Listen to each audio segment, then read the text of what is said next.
So, hello sa inyong lahat mga kadorp. Ayan, at after 2 weeks na hindi namin pamamasura, ngayon po pupunta kami dito sa isang location. So, ito lang muna yung pupuntahan namin mga kadorp dahil super busy po talaga kami sa renovate at paglilinis ng aming nabiling bahay.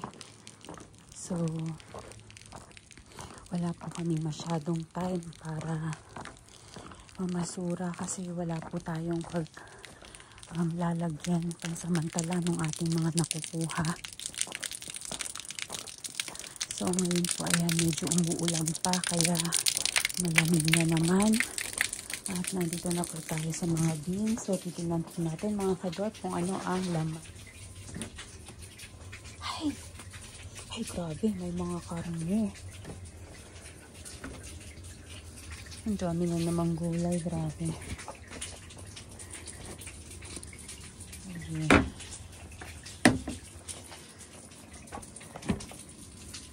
Diyos ko po yung punuan, pero saan natin ito ilalagay? Wala kaming napagbibigyan dito sa lugar na ito mga kadorp. Dito din may laman. Hala. Ito reserve mo. Grabe, punong lahat mga kadorp.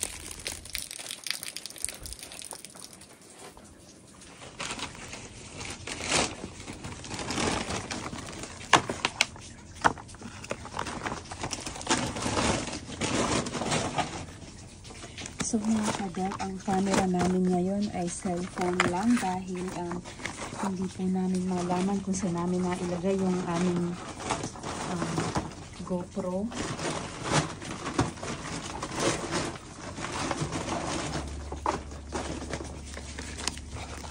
Kuhanin lang natin yung aming mga makukonsumo mga kadorp.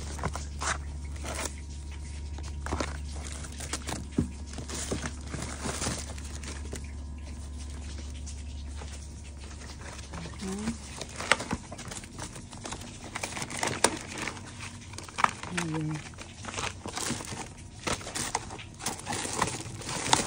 Okay, so ito.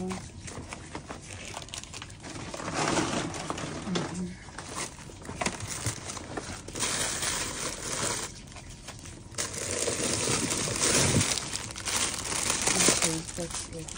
Okay. So, next. Can you pull this on?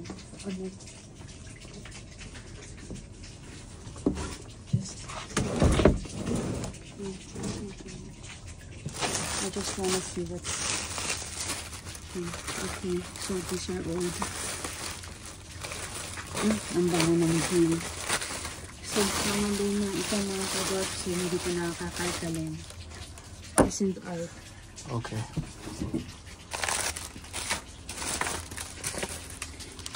Diyos ko, ang mga saging nakakapaglaway mga kadorp.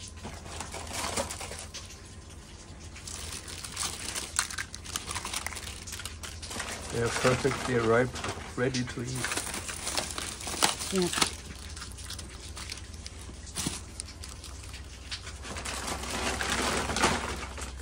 Bukas uuwi kami sa isang bahay. Babalik kami dun sa old house namin. So, magdadala ako ng mga ito para dun sa ating mga pinagbibigyan. So, hindi namin expected na ganito kadami yung aming aabutan ngayon. Grabe.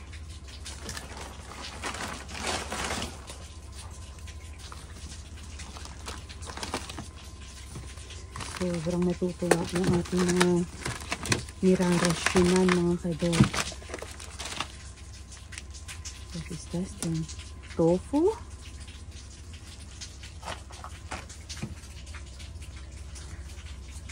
Okay, then let's just leave it.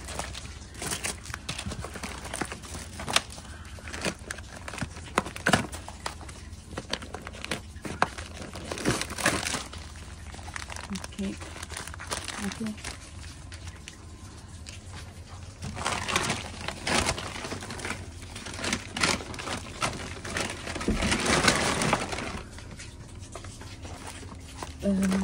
So, ayan, wala pa rin kaming bagong ref, or wala pa rin kaming ref doon sa bagong bahay pala. Meron kaming ref, pero doon sa bagong bahay wala pa. Kaya, ayan, hindi kami makapamasura talaga araw-araw kasi wala kaming paglalagyan ng ating mga posibleng makukuha.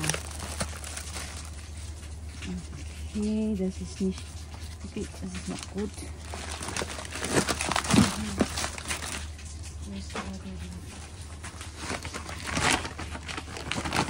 So, kita nyo naman mga kadorp, puno yung mga bin, pero kagaya nga po na nasabi ko, hindi tayo kukuha ng super sobra ngayon. Yun lang talagang kaya natin ipamigay dahil ayun nga po, wala kaming tayong nagdala dun sa ating mga pinagbibigyan. So, babawi na lang kami mga kadorp kapag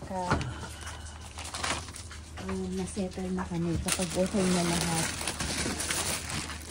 For now, kung ano lang muna yan talagang kaya namin kuhanin at mag-stock dun sa bahay kasi nga po, parang ulat pa rito kami kaka renovate.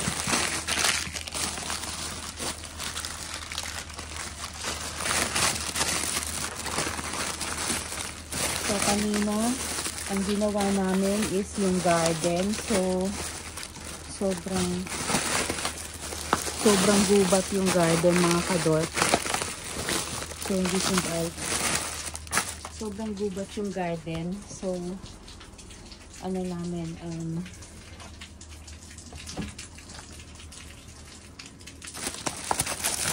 pinutput namin yung mga damo.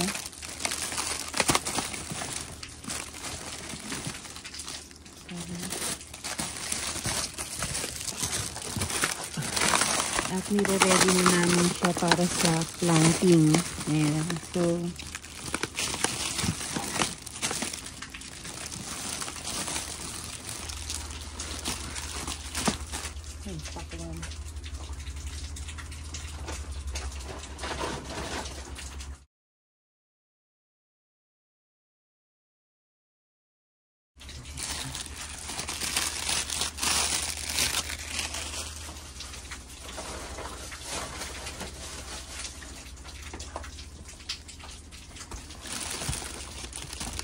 pero mga kadorp, kapag na-settle na kami dito, kapag okay na, kapag tapos na yung aming nire-renovate, expect nyo, everyday dadalawin natin itong location na to.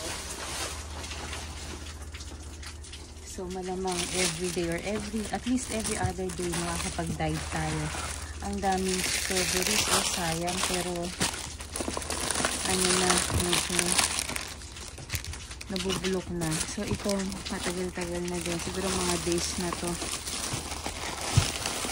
Sayang. Pero ayan, meron pa tayo makukuhang sibuyas.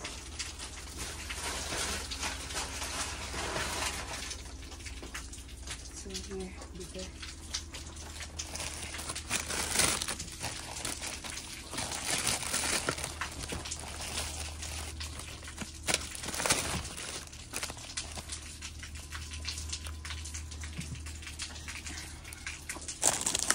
So, ayan mga kadorp, tuloy natin yung ating pamamasura. Kumuha uli kami ng bag dahil ito ang dami, grabe. Hindi ko talaga matiis, no? Sayang kasi mga kadorp. Ay, ngayon.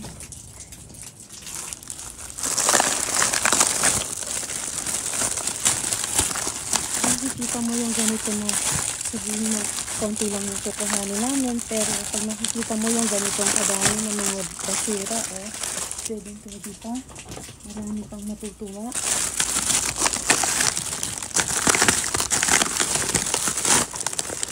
Talagang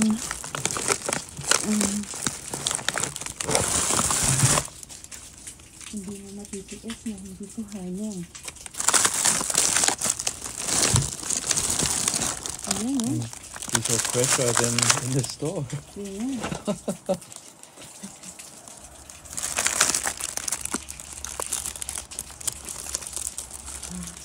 Let's try.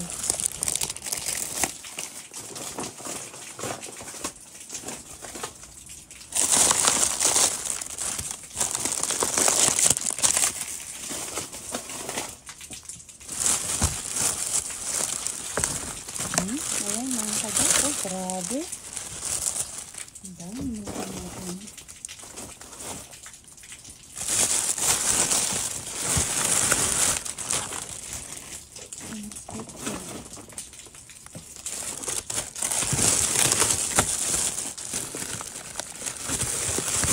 Okay, so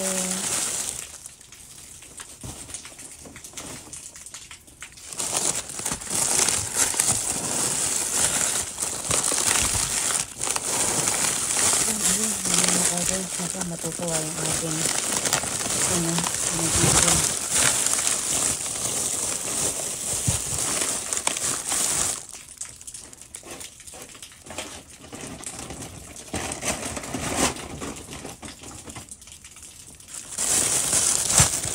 Pagkahanin muna natin yung orange. Pagkahanin mo lang ito natin dito sa ilalim.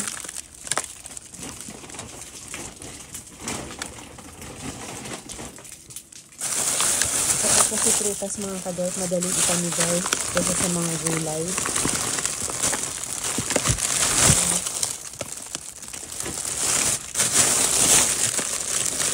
Hindi marami rin ang hingin ng gulay, pero yung prutas talaga, saglitan lang.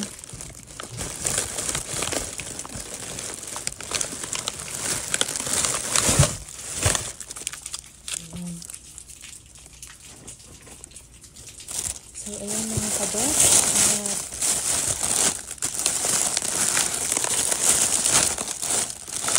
Kamatis.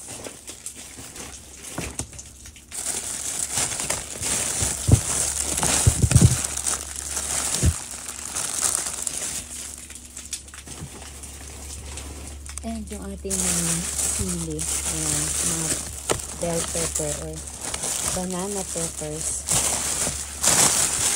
So, wala tayong nakuhang ubas ngayon. Sayang. Pero okay na. So, napakarami na natin nakuha mga kadot. And, ayan. Balik na kami sa base. So, kailangan namin gumising ng maaga bukas dahil darating yung isang contractor na mag-aayos ng aming teraso. Kaya mga kadot, balik na kami din sa bahay. At muli, maraming salamat po sa inyong panonood. Kita-kita tayo sa aming susunod na pamamasura.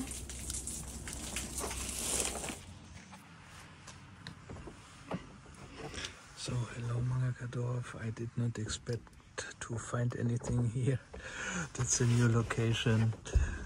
But they are throwing some ladies' underwear or whatever it's called. So I will get them.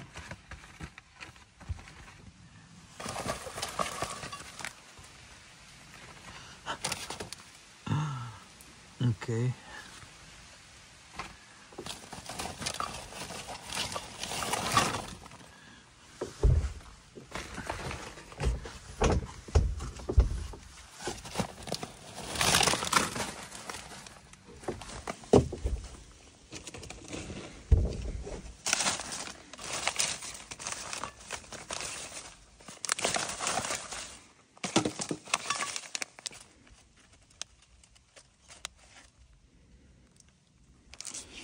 Ah, that's a cooling bag. Okay.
So I did not expect that I will find so much here. And here there are still some rubber shoes.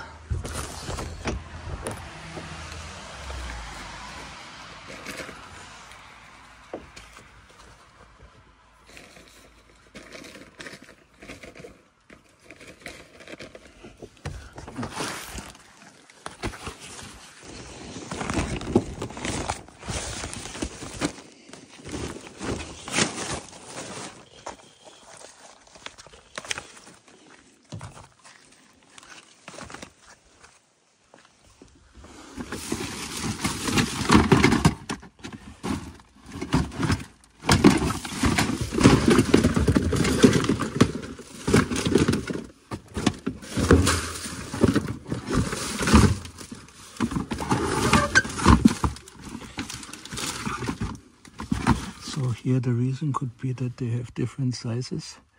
So this is right 42.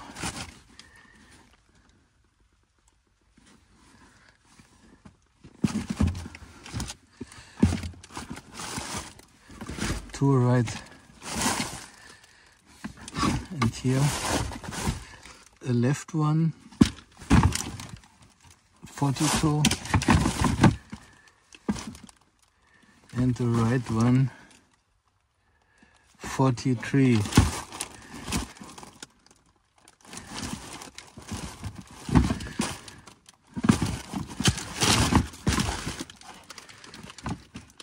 Well, I think I will get this one.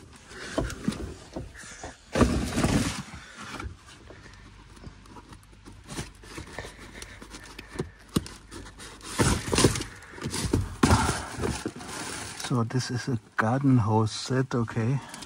So, and here is a toy, but I think it's broken. There is the other tire. So I will leave it here. Okay. So I guess that's it.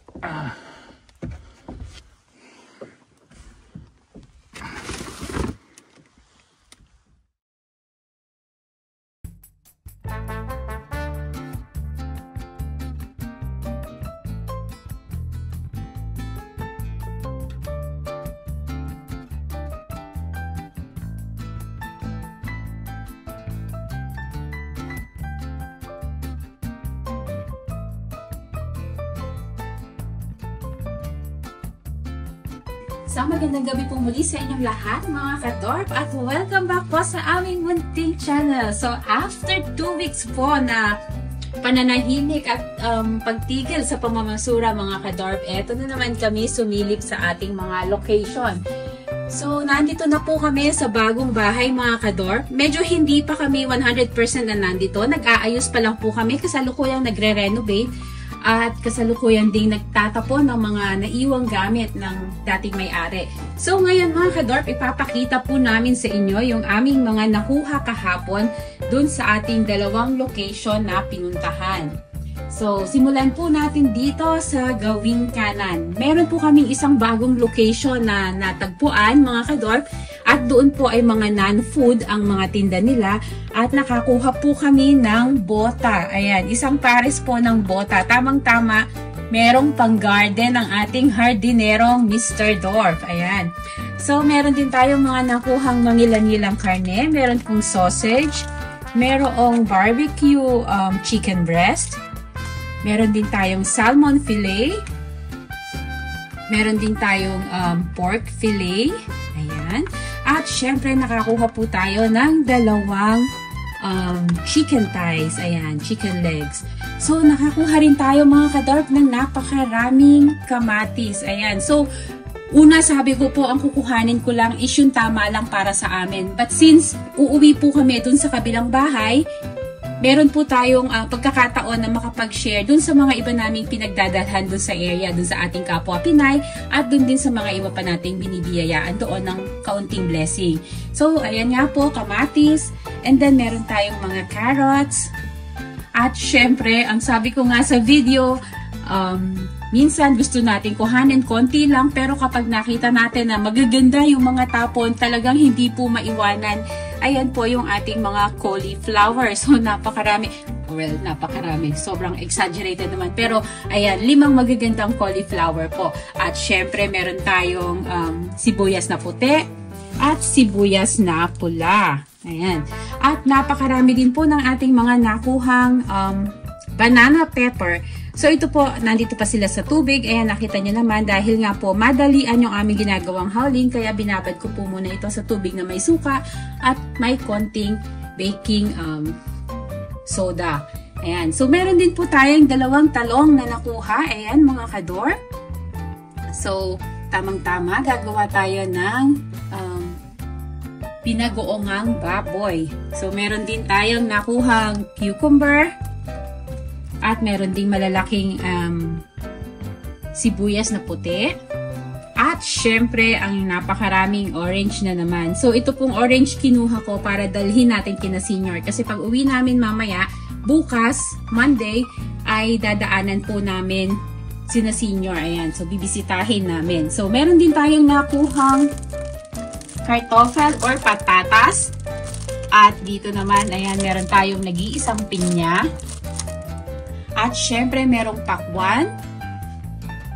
Nakakuha rin po kami ng, also, kumuha rin ako ng dill. So, nakita nyo naman sa video, napakarami pong nakatapon. Pero talagang pinili na lang natin yung maganda at yung kaya namin i-consume. So, meron din tayong melon.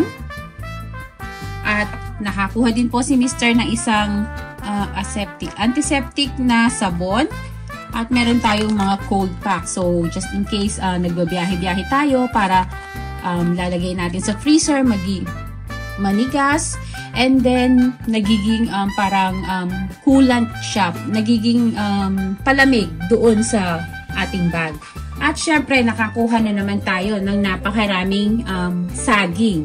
Ayan. So, kung titingnan nyo mga kadorp, ang gaganda pa po ng mga saging. At kagaya nga ng nasabi ko, dito, makikita nyo mga maiitim man or nagba-brown man yung kanyang balat, maganda pa po ang loob nito. Wag lang yun talagang pisat na pisat or pasana yung labas. Yun po ang hindi na maganda. Pero ang mga nakinuha po natin, piling-pili na yan, maayos pa po at hindi tayo mapapahiya dun sa ating mga pagbibigyan ng blessings. At dumako naman po tayo dun nga po sa mga nakuha namin dun sa bagong location na aming nakita.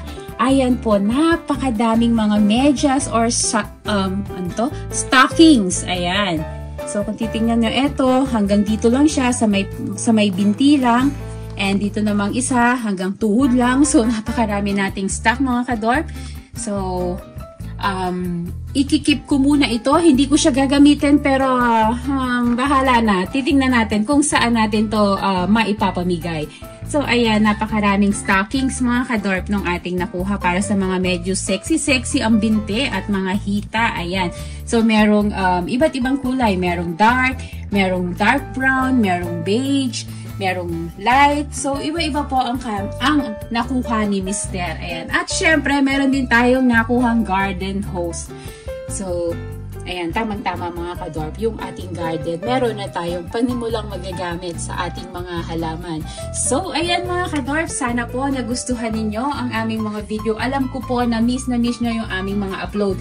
Napakarami po namin unedited videos mula pa nung April mga kadorp. Pero yun nga lang po, talagang yung oras po ang kalaban namin.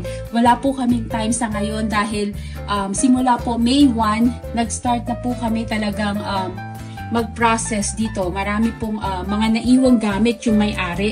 Kaya sa ngayon po ay talagang isa-isa namin siyang chine-check at itinatapon po namin, i-dispose. At ganun din syempre yung garden, napabayaan po yung garden. So, yun po ang kasalukuyan namin inaayos para po mahabol namin yung planting season dito sa Germany. So, sana po naintindihan yung mga kadorp kung bakit talagang kami ay nawawala sa kasalukuyan. Pero, babalik at babalik po ang Dwarf Mousy matapos po ang aming mga inaasikaso dito sa aming paglilipat sa bahay. So, ang target po namin is June. Pero, dahil po nagkaroon ng mga aberya, nagkaroon ng adjustment dun sa aming mga inaayos na papeles. pagkausap dun sa may-ari. Kaya po ito medyo late talaga.